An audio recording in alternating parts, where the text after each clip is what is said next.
In today's video, I'm going to teach you how to insert 3D models in PowerPoint. By the end, you'll know exactly how to bring a 3D object into a slide and position it so it looks polished and professional. Start by opening your PowerPoint presentation. You can use an existing deck or a brand new file. If you're starting from scratch, it can help to pick a simple slide layout so the model stands out clearly.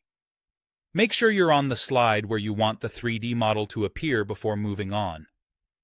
Next, head to the Insert tab on the ribbon at the top of the PowerPoint window.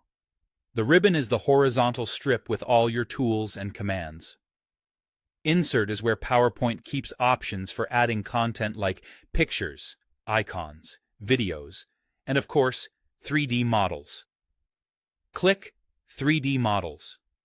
This button opens the options for bringing 3D content into your slide. If you don't see it, you may be on an older version of PowerPoint or need to update your app. When the menu appears, you'll choose between From this device and From online sources. From this device is the best choice if you already have a 3D file saved on your computer. PowerPoint works with common formats like GLB, FBX, and OBJ, among others. If your file is large, expect it to take a moment to load. From Online Sources connects you to Microsoft's online library, which includes a curated set of 3D objects you can search and insert with an internet connection.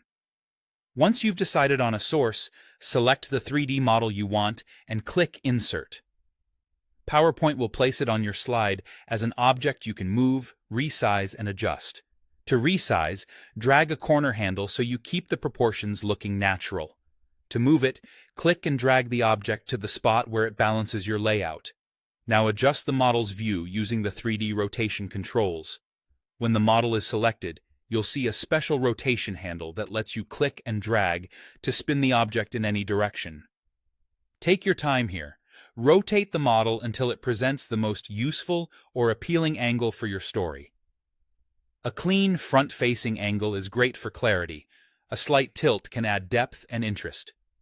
Keep an eye on how the lighting and shadows look at different rotations, and make sure the model doesn't overlap important text or visuals. That's all there is to it. Open your deck, go to Insert, choose 3D Models, pick a file or an online model, insert it, and use the rotation controls to get the perfect view. With these basics, you can showcase products, explain concepts, or add visual flair with confidence.